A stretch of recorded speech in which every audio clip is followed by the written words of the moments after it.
اعوذ باللہ من الشیطان الرجیم بسم اللہ الرحمن الرحیم ان فی خلق السماوات والارض، بے شک آسمانوں اور زمین کے پیدا کرنے میں، تخلیق کرنے میں،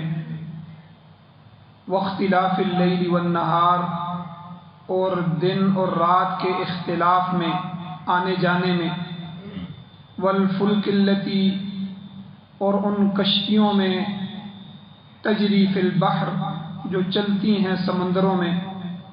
بما ينفع الناس، ان چیزوں کو لے کر جن سے لوگ نفع حاصل کرتے ہیں،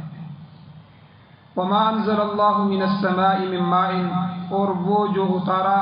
اللہ نے آسمان سے، من ماء پانی، فاحیا به الارض، پس زندہ کرتے ہیں اللہ اس پانی کے ذریعے زمین کو، بعد موتها، اس کے موت کے بعد، یعنی اس کے خشک ہونے کے بعد اللہ اس کو تر کرتے ہیں، وبث فیہا، اور پھیلایا اللہ نے، فیہا اس زمین میں، من کل دابہ، ہر قسم کے جانور، وتصریف الریاح، اور ہواؤں کے پھیرنے میں، ہواؤں کے چلنے میں، والسحاب المسخر بین السماء والارض، اور ان بادلوں میں جو مسخر ہیں، قابو میں ہیں آسمانوں اور زمین کے درمیان، ان سب چیزوں میں لآیات لقوم یعقلون، عقل والوں کے لیے، عقل مند لوگوں کے لیے نشانیاں ہیں۔ سورہ بقرہ کی آیت نمبر 164 کل بھی تلاوت کی تھی، اور کل اس کی پہلا حصہ درس کا مکمل ہوا تھا، اور یہ بات بیان ہوئی تھی کہ اللہ جل شانہ اپنی توحید پر، جس طرح پیچھے فرمایا الہکم الہ واحد، تمہارا الہ صرف ایک ہی الہ ہے، اس کے علاوہ تمہارا کوئی معبود نہیں، کوئی ایسی ذات ہی نہیں کہ جو عبادت کے لائق ہو، جس کی عبادت کی جا سکے، کیونکہ اتنی بڑی بڑی نشانیاں اللہ نے اپنی توحید کی بیان فرمائی۔ ان میں سے پہلی 3-4 نشانیاں، پہلی 3-4 آیات جو اللہ کی طرف سے ہیں، عبرت کے لیے، نمونے کے لیے کہ اللہ کی توحید کو بندہ سمجھ سکتا ہے، وہ کل کے درس میں بیان ہوئی۔ پہلی چیز کہ اللہ نے ذریعہ معاش، کہ ہمارے جو معاش کے، کمانے کے جو ذرائع ہیں، یہاں تقریباً اللہ نے وہ سارے کے سارے بیان فرمائے۔ سب سے پہلے ان فی خلق السماوات، کہ آسمانوں کے پیدا کرنے میں نشانیاں ہیں عقل مندوں کے لیے۔ اللہ نے اس میں بڑے بڑے نظام رکھے، سورج رکھا، چاند رکھا، زمین جو ہے پیدا فرمائی، اور اسی طرح جو ہے آسمان کے اندر بڑے بڑے نظام ہیں جن کی وجہ سے، سورج کی وجہ سے یہ موسم سرما، گرما، بہار، خزاں، اتنے موسم ہمیں ملتے ہیں، اور پھلوں کا پکنا، اور چاند کی وجہ سے پھلوں کا رس پیدا ہونا، اور اسی طرح سمندر کے جو مد و جزر ہیں، یہ بھی چاند کے ساتھ ہے، چاند بڑھتا ہے تو مد و جزر بھی بڑھتا ہے، تو یہ بڑھنا اور گھٹنا جو ہے چاند کا، اس میں بھی بے شمار نشانیاں ہیں۔ اور اسی طرح والارض، دوسری نشانی اللہ نے اپنی توحید کی بیان فرمائی زمین کو، کہ زمین کے اندر اللہ نے بے شمار معدنیات رکھ دی، اور اس میں سونا، چاندی، کوئلہ، تانبا، نمک، گندھک، تیل، یعنی کتنے بڑے بڑے ذخائر، اور سب سے بڑے ذخائر لوہے کے رکھے، کہ دنیا کی ہر چیز لوہے سے بنی ہے، جہازوں سے لے کر موٹر گاڑیاں، ریل گاڑیاں، اور ہوائی بحری جہاز، چھوٹے چھوٹے اوزار سے لے کر بڑی سی بڑی مشینری تک جو ہے وہ ساری لوہے کی محتاج ہے، تو اللہ نے لوہے جیسے ذخائر زمین کے اندر رکھے۔ تو اسی طرح کوئلہ جو ہے اللہ نے اس کو زمین میں رکھا، نمک کے پہاڑ اللہ نے زمین میں رکھ دیے، تو یہ سارے کے سارے، اور پھر اس زمین کو اللہ نے ٹھہرانے کے لیے پہاڑوں کو میخوں کے طور پر، والجبال اوتادا، میخیں بنا کے اللہ نے زمین میں گاڑ دیا تاکہ یہ زمین حرکت نہ کر سکے۔ تو یعنی یہ ساری کی ساری اللہ کی توحید کی نشانی ہے۔ اور آج کے درس میں جو ہے تیسری نشانی کہ واختلاف اللیل والنہار،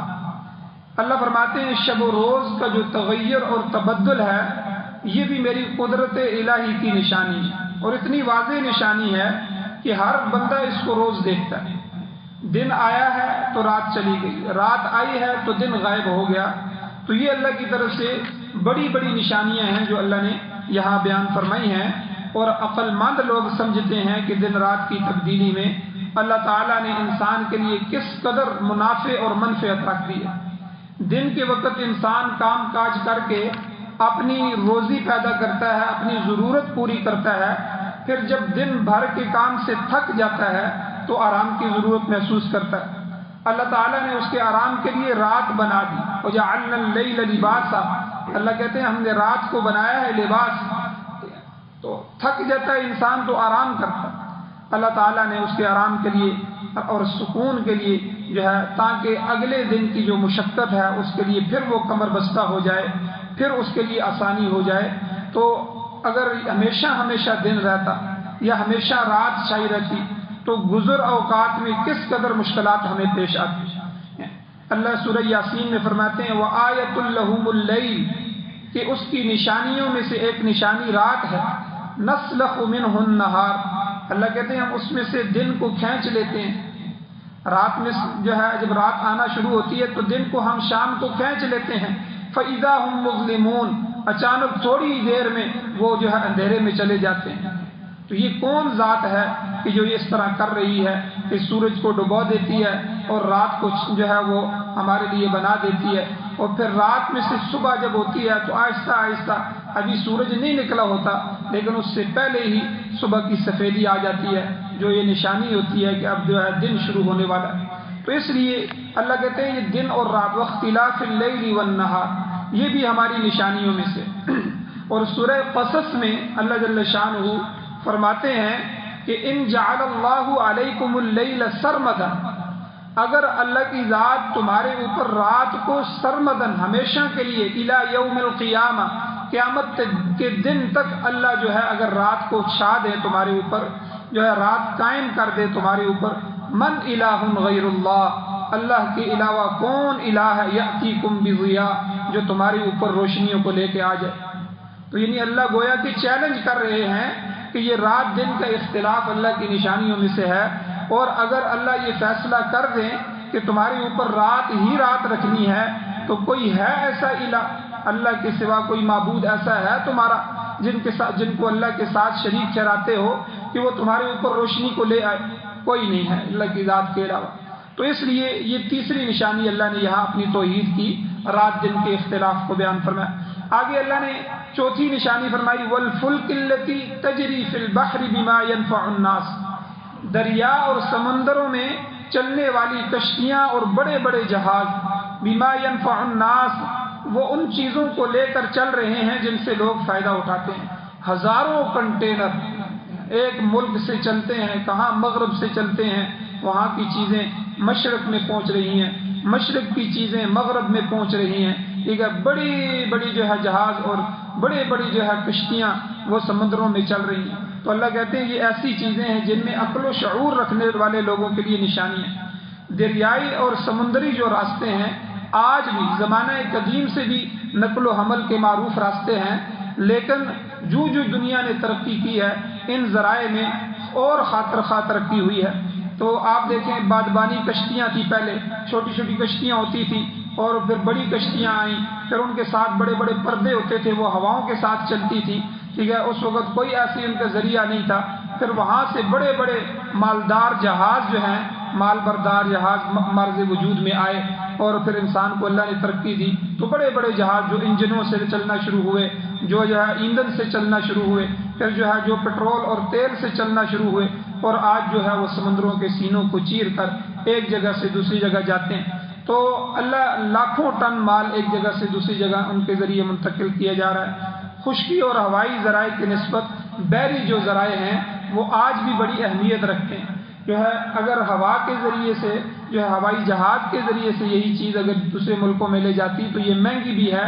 اور اس میں جو ہے تکلیف بھی ہے، لیکن یہ آج بھی اسی وجہ سے دنیا میں جو جنگیں ہو رہی ہیں آج بھی سمندر کو لے کے ہو رہی ہیں، ٹھیک ہے۔ روس نے یہاں ہمارے ملکوں پر کوشش کی کہ کسی طرح یہ گرم پانی، ان ملکوں کو مغرب کو گرم پانی نصیب ہی نہیں، وہاں جو ہے سال کے اکثر حصہ بارشیں ہوتی ہیں، ٹھنڈک ہوتی ہے، اور اسی وجہ سے ان کے سمندر ٹھنڈے ہیں، اور بعض علاقے تو ایسے ہیں جہاں برف پڑی رہتی ہے۔ تو اس لیے جو گرم سمندر ہیں، جو گرم پانی ہے، یہ ہماری طرف ہے، یہ بھی اللہ کی کتنی بڑی نعمت ہے۔ تو اس لیے یہ اللہ نے اپنی قدرت ہمیں جو ہے دی ہے اور قدرت کی نشانیاں ہمارے سامنے رکھ دی ہیں، تو اس لیے اللہ نے یہاں اس کو بیان فرمایا کہ دیکھو والفلک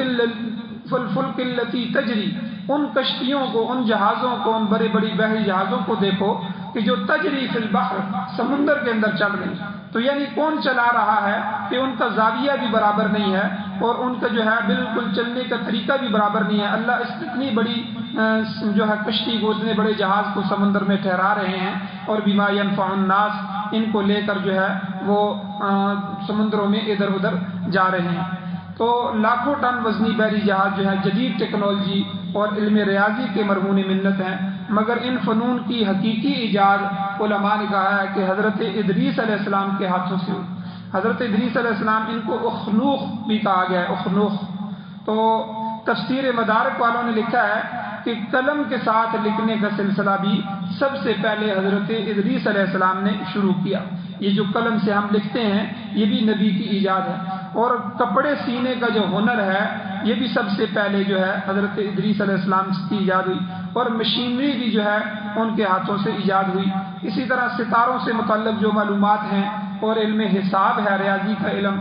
ناپ تول کے جو اوزان ہیں، وزن ہیں، یہ بھی حضرت ادریس علیہ السلام نے رائج کیے۔ مختلف موقعوں پر استعمال ہونے والا اسلحہ جو ہے یہ بھی حضرت ادریس علیہ السلام کے ہاتھوں سے ظہور پذیر آیا۔ تو بہرحال یہاں اللہ نے ایک چوتھی نشانی ذکر فرمائی۔ پانچویں نشانی اللہ فرماتے ہیں نشانات قدرت میں سے کہ وما انزل اللہ من السماء من ماء، کہ یہ بھی اللہ کی نشانیوں میں سے ہے کہ اس نے آسمان سے پانی نازل کیا، فاحیا به الارض بعد موتها، پھر جس کے ذریعے مردہ زمین کو اللہ نے دوبارہ زندہ کیا ہے۔ انسان اور جانوروں کے لیے خوراک کی پیداوار کا انحصار پانی پر ہے، اگر پانی نہ ہو تو کوئی چیز پیدا نہ ہو۔ آسمان سے جو ہے پانی کا اترنا، نزول آب سے مراد جہاں بارش ہے، قرآن پاک میں بار بار آتا ہے کہ دیکھو ہم کس طرح بادلوں کو ایک جگہ سے دوسری جگہ چلاتے ہیں، پھر ان کے ذریعے خشک زمین پر بارش برساتے ہیں، جس کے ذریعے ہم کھیتیاں اگاتے ہیں جو تمہارے اور تمہارے جانوروں کے لیے خوراک بنتی ہیں۔ یہ بھی اللہ تعالیٰ کا انعام ہے کہ کھیتی باڑی کا جدید طرز جو ہے یہ اللہ نے ہمیں دیا ہے، ورنہ پہلے جو لوگ تھے وہ ہاتھوں سے کرتے تھے، پھر بیل آئے، بیل کے ذریعے انہوں نے کتنی مشقت ہوتی تھی۔ تو یہ جو آلات نئے نئے دریافت ہوئے ہیں زراعت کا، اور پھر اس کی وجہ سے ترقیاں ہوئی ہیں، تو یہ سب بھی اللہ کی نعمتیں ہیں۔ اور اسی طرح آبپاشی ہے، پہلے بارش کا انتظار کیا جاتا تھا، پھر نہروں اور جو ہے ان سے جو ہے چھوٹی چھوٹی نہریں نکالی گئی، پھر ان کے ذریعے پھر ٹیوب ویل لگائے گئے۔ تو یہ آبپاشی کے جو ذرائع ہیں، یہ ان کی بھی جو نئی نئی قسمیں ہیں، یہ بھی اللہ تعالیٰ کی طرف سے ہمارے اوپر نعمت۔ پھر کھادوں کو دیکھیں کہ پہلے اسی طرح خشک زمینیں ہوتی تھیں، انہیں میں بیج ڈال دیتے تھے، اور پھر آج کل نئی نئی کھادیں دریافت ہوئی ہیں تو جن سے پیداوار میں اضافہ ہوا ہے۔ یہ تمام چیزیں انسانی معیشت سے متعلق ہیں، تو اللہ تعالیٰ کے انعامات میں سے ہیں۔ اس لیے فرمایا کہ اس میں بھی عقل مند لوگوں کے لیے نشانیاں ہیں کہ تم آسمان سے بارش کے اترنے کو دیکھو۔ بادل بنا ہوتا ہے لیکن بارش نہیں ہوتی، ہوائیں آتی ہیں، اس بادلوں کو اٹھا کے دوسرے علاقوں میں لے جاتی ہیں۔ جہاں اللہ چاہتے ہیں وہاں بارش ہوتی ہے، جہاں نہیں چاہتے وہاں بارش نہیں ہوتی۔ تو یہ کون ذات ہے جو آسمانوں میں سے بادلوں کو ادھر ادھر لے کے جا رہا ہے، اور کون ذات ہے کہ جو ان بادلوں کو نیچے پھر برسا دیتا ہے؟ تو اتنی بڑی بڑی ہوائیں جو ہے وہ ان کو ادھر ادھر لے کے گھما رہی ہیں، یہ سب اللہ کی قدرت کی نشانیوں میں سے۔ اسی طرح آگے اللہ نے فرمایا وَبَثَّ فِيهَا مِن كُلِّ دَابَّةٍ، کہ یہ بھی اللہ کے واضح دلائل میں سے ہے کہ اس نے زمین میں ہر قسم کے جانور پھیلا دیے۔ ذرا غور فرمائیں کہ اللہ تعالیٰ نے انسان کی خدمت کے لیے اتنے جانور پیدا فرمائے ہیں جن کا شمار نہیں کیا جا سکتا۔ انسانی زندگی کا جانوروں کے ساتھ گہرا تعلق ہے، خصوصاً وہ مویشی، وہ جانور جن کا گوشت انسان کھاتا ہے، دودھ انسان جو ہے استعمال کرتا ہے، جس کی کھال سے بیگ اور بڑی بڑی چیزیں بن رہی ہیں، اور جن کی ہڈیاں تک لوگ استعمال کرتے ہیں، ہڈیاں بھی بکتی ہیں، اور ہڈیوں سے کتنی چیزیں جو ہے وجود میں آ رہی ہیں۔ تو انہیں انسانی معیشت میں بھی بڑا عمل دخل ہے کہ انسان ان سے بھی معیشت کما رہا ہے۔ اور پھر اونٹ ہے، گائے ہے، بھینس ہے، بھیڑ بکریاں ہیں، یہ صرف دودھ نہیں دیتی بلکہ یہ انسانی خوراک کا بھی حصہ ہے، ہم روزانہ ان کا گوشت استعمال کرتے ہیں۔ اسی طرح گھوڑے ہیں، اونٹ ہیں، گدھے ہیں، یہ خچر وغیرہ ہیں، یہ باربرداری کے کام آتے ہیں، سامان اٹھانے کے کام آتے ہیں، سواری کے کام آتے ہیں۔ اسی طرح مرغ، بٹیر، مچھلی وغیرہ یہ بھی خوراک کا حصہ ہیں۔ مرغی اور مرغی کے جو انڈے ہیں یہ انسانی خوراک کا اہم جز ہیں۔ اسی طرح شکاری جانور بھی انسان کے لیے خوراک مہیا کرتے ہیں۔ یہ تمام چیزیں اسباب معاش میں سے ہیں، اور اللہ تعالیٰ نے انہیں نشانات قدرت میں بیان فرمایا کہ یہ سارے کے سارے جانور وبث فیہا من کل دابہ، ہم نے جو زمین میں پھیلا دیے ہیں انسان تمہاری خدمت کے لیے پھیلائے ہیں، اور تم ان سے کام لے رہے ہو اور ہر طرح کا کام لے رہے ہو۔ انہی میں غور کر دو کہ اتنا بڑا سا جانور ایک بھینس ہے، ایک چھوٹا سا بچہ اس کو لے کے جا رہا ہے۔ کس نے اس بھینس کو انسان کے تابع کر دیا؟ کس نے اونٹوں کی قطار کو ایک چھوٹا سا بچہ لے کے چل رہا ہے، وہ حرکت نہیں کر رہے، وہ قابو کے اندر ہیں؟ تو اتنے بڑے جثے والے جانور وہ بھی انسان کی خدمت میں لگے ہوئے ہیں۔ تو ان میں دیکھ لو یہ اللہ کی ذات ہے۔ اللہ کے علاوہ کون ہے جو ایسا کر سکتا ہے؟ کوئی نہیں کر سکتا۔ اللہ نے یہ اپنی توحید پر چھٹی دلیل بیان فرمائی۔ آگے ساتویں دلیل اللہ نے فرمایا کہ قدرت کی نشانی ہوا ہے۔ وتصریف الریاح، ہواؤں کی گردش۔ صاحب عقل جو لوگ ہیں ان کے لیے یہ بھی نشان راہ ہے۔ ہر ذی جان کے لیے ہوا ضروری ہے، اور اس قدر ضروری ہے کہ اس کے بغیر انسان اور حیوان چند منٹ بھی زندہ نہیں رہ سکتے۔ ایک منٹ کے لیے ہوا بند ہو جائے تو پوری دنیا ویسے ہی ختم ہو جائے۔ تو اس لیے ہوا ہمیشہ گردش کرتی رہتی ہے، کبھی مشرق سے مغرب کی طرف، کبھی مغرب سے مشرق کی طرف چلتی ہے، کبھی اس کا رخ شمالاً جنوباً ہو جاتا ہے، تو جو انسانوں اور جانوروں کے لیے سکون کا باعث ہے۔ جب ہوا کی گردش رک جاتی ہے تھوڑی دیر کے لیے تو گرمی کی تپش اتنی زیادہ ہوتی ہے کہ لوگ تڑپنا شروع ہو جاتے ہیں۔ پرانے زمانے میں ہوا کے ذریعے بادبانی کشتیاں چلاتے تھے، وہ ہوا کی کشتیاں تھیں، اسی کے ذریعے لوگ جو ہے بھوسے سے غلہ علیحدہ کرتے تھے۔ پہلے جو ہے یہ مشینریاں نہیں ہوتی تھی، لوگ جو ہے وہ دڑ لگا دیتے تھے، اور بھوسا جو ہے وہ جب ہوائیں ان کے انتظار میں بیٹھے رہتے تھے، ہوا چلتی تھی تو پھر اس کے ذریعے بھوسا الگ کرتے، دانے الگ کرتے۔ کتنی مشقت تھی، لیکن اللہ جل شانہ نے آسانیاں فرمائی تو ہوا جو ہے، اور اسی طرح بادلوں کو ایک جگہ سے دوسری جگہ لے جانے کا باعث بھی یہ ہوا بنتی ہے، اور دور دور تک اللہ اس کے ذریعے بارش لے جاتے ہیں۔ تو اللہ تعالیٰ نے تسخیر ہوا کا قانون بھی انسان کو سمجھایا، اور پانی سے بھاپ بنتی ہے جس سے ریل گاڑیاں چلتی ہیں، ملوں کے بڑے بڑے جو ہے وہ سیٹ اپ چل رہے ہیں، اور بڑی بڑی مشینیاں اس سے حرکت میں آ رہی ہیں۔ یہ ساری انسانی مفاد کی چیزیں ہیں، تو اللہ نے یہاں بیان فرمائی۔ حدیث شریف میں آتا ہے کہ حضور علیہ السلام نے جب تیز آندھی آئے، تیز ہوا آئے، اس وقت ایک دعا سکھلائی، اللہم انی اسألک من خیرہا وخیر ما فیہا، اے اللہ میں ہوا اور جو کچھ اس میں موجود ہے اس کی خیر مانگتا ہوں، وَأَعُوذُ بِكَ مِن شَرِّهَا وَشَرِّ مَا فِيهَا، اور اللہ میں تیری ذات کے ساتھ ہوا کے شر سے اور جو کچھ اس میں ہے اس کے شر سے پناہ مانگتا ہوں۔ اور ایک حدیث میں دوسری جگہ فرمایا اللہم اجعلها ریاحا ولا تجعلها ریحا، اے اللہ اس ہوا کو ہمارے لیے ریاح بنا، ریاح کہتے ہیں خوشگوار ہوا کو، اور ریح نہ بنا، یعنی ریح کہتے ہیں عذاب میں۔ قرآن پاک میں جہاں بھی کہیں لفظ ریح استعمال ہوا ہے تو وہاں سزا کا ذکر ہے، پہلی قوموں پر جو ہے وہ عذاب آئیں۔ جیسے اللہ نے فرمایا کہ ہم نے قوم عاد پر 5 قسم کی ہوا بھیجی، اذ ارسلنا علیہم الریح العقیم، اللہ کہتے ہیں بانجھ ہوا، یعنی یہی ہوا بعض اوقات بڑی نرم اور خوشگوار ہوتی ہے۔ فرمایا نصرت بالصبا، یعنی میری مشرق سے چلنے والی خوشگوار ہوا سے مدد کی گئی ہے، تو یعنی یہ صبا جو ہے اس ہوا کو کہتے ہیں۔ اسی طرح قوم عاد جو ہے مغرب کی طرف سے چلنے والی گرم ہوا کا شکار ہوئی، قوم عاد جو ہے اللہ نے اس کو تباہ فرمایا۔ اللہ قرآن میں کہتے ہیں وَأَمَّا عَادٌ فَأُهْلِكُوا بِرِيحٍ صَرْصَرٍ عَاتِيَةٍ، تو بہرحال ہواؤں کا چلنا یہ بھی قدرت کی نشانیوں میں سے ہے۔ اور جب حضور علیہ السلام پر کفار سارے جمع ہو کے آئے غزوہ خندق کے اندر، تو اللہ نے وہاں بھی ہوا سے کام لیا، ہوا اتنی تیز چلی کہ ان کے خیمے اڑ گئے، اور وہ سارے کے سارے مجبور ہو گئے، سامان ان کو دیگیں الٹ گئی، ان کے گھوڑے اور اونٹ بھاگنے لگے، اور سارا ان کا سسٹم درم برم ہو گیا۔ تو جو اس وقت ابو سفیان تھے جو ان کے کفار کے بڑے تھے، انہوں نے اعلان کیا کہ بھائی چھوڑو اس جنگ کو، نکلو یہاں سے، اپنی جان بچاؤ۔ تو یعنی اللہ نے اسی ہوا کے ذریعے پیغمبروں کی مدد کی، اور اسی ہوا کے ذریعے قوموں پر عذاب بھی جو ہے بھیجا۔ اس لیے حضور یہ دعا کرتے تھے اللہم اجعلها ریاحا ولا تجعلها ریحا، اے اللہ اس کو ہمارے لیے ریاح بنا، ریح نہ بنا، یعنی خوشگوار ہوا بنا، عذاب والی ہوا نہ بنا۔ اسی طرح آخری نشانی اللہ نے فرمایا والسحاب المسخر بین السماء والارض، زمین اور آسمان کے درمیان تسخیر شدہ، قابو شدہ بادل جو ہے، یہ بھی لآیات لقوم یعقلون، صاحب عقل لوگوں کے لیے نشانیاں ہیں۔ بادلوں کی تسخیر کا مطلب کیا ہے کہ یہ مکمل طور پر اللہ کے دستے قدرت میں ہے، اللہ کے کنٹرول میں ہے، وہ جس طرح چاہتا ہے ان سے کام لیتا ہے، جس رخ پر چاہے انہیں موڑ دیتا ہے، اور جہاں اس کی مشیت ہوتی ہے، ارادہ ہوتا ہے، ان سے بارش برسا دیتا ہے، جس سے فصلوں میں بہار آ جاتی ہے، کھیتیاں ہری بھری ہو جاتی ہیں۔